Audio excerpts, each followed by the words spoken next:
Video ini dibuat untuk membedakan mana interferensi dan mana integrasi dalam bahasa. Selebihnya simak sampai akhir.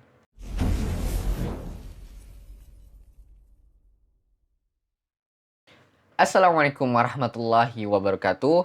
Alhamdulillahirrabbilalamin. Wassalatu wassalamu ala ashrafil anbiya'i wal mursalin. Wa ala alihi wa sahbihi ajma'in. Amma ba'du. Ahlan wa sahlan bikum fi qanati YouTube Yuk Belajar Arab. في هذا الفيديو سأتكلم أو سأشرح لكم عن التداخل والتكامل. لكن قبل ذلك سأعرض لكم نفسي. اسمي دفع بريليان، أدرس في قسم اللغة العربية في كلية العلوم الإنسانية بجامعة إندونيسيا. لمشاهد أتذكركم الاشتراك قناة YouTube Yuk Belajar Arab.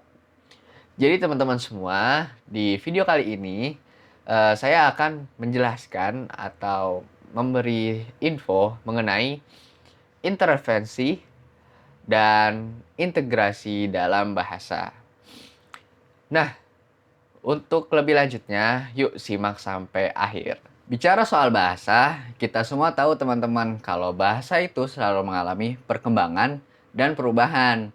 Perkembangan dan perubahan bahasa biasanya terjadi karena adanya perubahan sosial, ekonomi, dan budaya. Perkembangan dan perubahan bahasa ini secara cepat biasanya terjadi pada ilmu pengetahuan dan ilmu teknologi. Proses saling mempengaruhi dari bahasa yang satu ke bahasa yang lain untuk zaman sekarang sepertinya sulit untuk dihindari ya teman-teman. Menurut Weinreich, kontak bahasa merupakan suatu peristiwa pemakaian dua bahasa secara bergantian oleh penutur yang sama. Nah, dari kontak bahasa ini nantinya akan terjadi transfer atau pemindahan unsur bahasa yang satu ke bahasa yang lain. Dari kontak bahasa ini juga nanti akan muncul yang namanya interferensi. Nah, sekarang yang jadi pertanyaan adalah, apa itu interferensi? Banyak ahli linguistik yang mengemukakan pendapatnya mengenai definisi interferensi ini. Menurut KBBI atau Kamus Besar Bahasa Indonesia, interferensi adalah masuknya unsur-unsur suatu bahasa ke dalam bahasa yang lain. Interferensi ini timbul karena adanya kedewibahasaan yang menerapkan suatu sistem bunyi bahasa pertama masuk ke dalam sistem bunyi bahasa kedua, sehingga mengakibatkan terjadinya penyimpangan pada sistem fonemik bahasa penerima. Dari segi kemurnian bahasa, interferensi pada tingkat apapun, mau tingkat fonologi, morfologi, maupun sintaksis, merupakan penyakit yang merusak suatu bahasa. Jadi perlu dihindari ya teman-teman. Baik, langsung aja kita masuk ke contoh interferensi. Yang pertama, ada contoh interferensi fonologi. Salah satu contohnya adalah adhabu. Adhabu sering sekali diungkapkan dengan adhabu. Perubahan yang terjadi di sini adalah perubahan konsonan dari huruf dha menjadi dal. Hal ini terjadi karena dalam bahasa Indonesia tidak terdapat huruf dha. Kemudian, contoh yang kedua adalah contoh dari interferensi morfologi. Contohnya adalah ana adhabu sering diungkapkan menjadi ana yadhabu.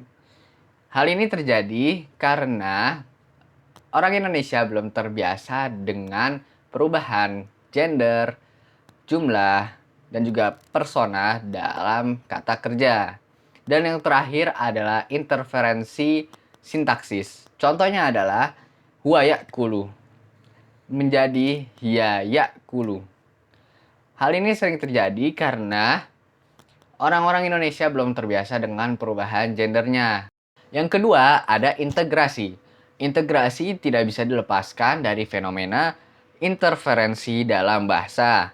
Dapat dikatakan bahwa integrasi merupakan hasil dari suatu penelitian interferensi. Dengan kata lain, interferensi merupakan suatu proses peminjaman unsur bahasa yang nantinya akan menghasilkan integrasi bahasa. Integrasi juga dibagi dalam beberapa bagian, yaitu yang pertama ada integrasi audial. Integrasi audial merupakan integrasi yang terbentuk dari persepsi pendengar. Contohnya, misalnya dalam bahasa Belanda itu ada chauffeur, bahasa Indonesianya menjadi sopir.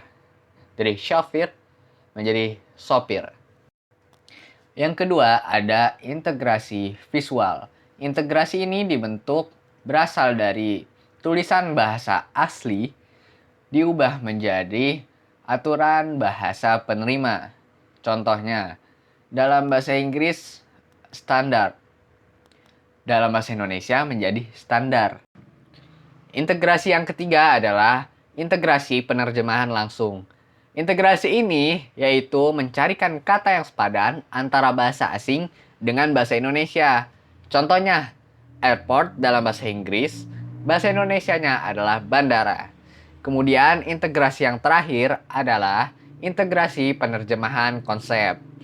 Nah, integrasi ini yaitu maksudnya mengkaji konsep kata bahasa asing, kemudian dicari konsepnya dalam bahasa Indonesia. Contohnya, dalam bahasa Inggris ada network, dalam bahasa Indonesia menjadi jaringan. Jadi, meskipun berbeda, interferensi dengan integrasi memiliki sisi yang sama, yaitu keduanya terjadi akibat adanya kontak bahasa. Kemudian keduanya juga bisa terjadi pada 4 tataran kebahasaan, yaitu fonologi, gramatikal, kosakata, dan juga semantik. Mungkin itu saja dari saya. Mohon maaf apabila ada salah-salah, dan saya sangat mengharapkan koreksi apabila ada kesalahan dari saya. Yumkin hadza minni, syukran ala ihtimamikum. Akhir kalam, wassalamualaikum warahmatullahi wabarakatuh.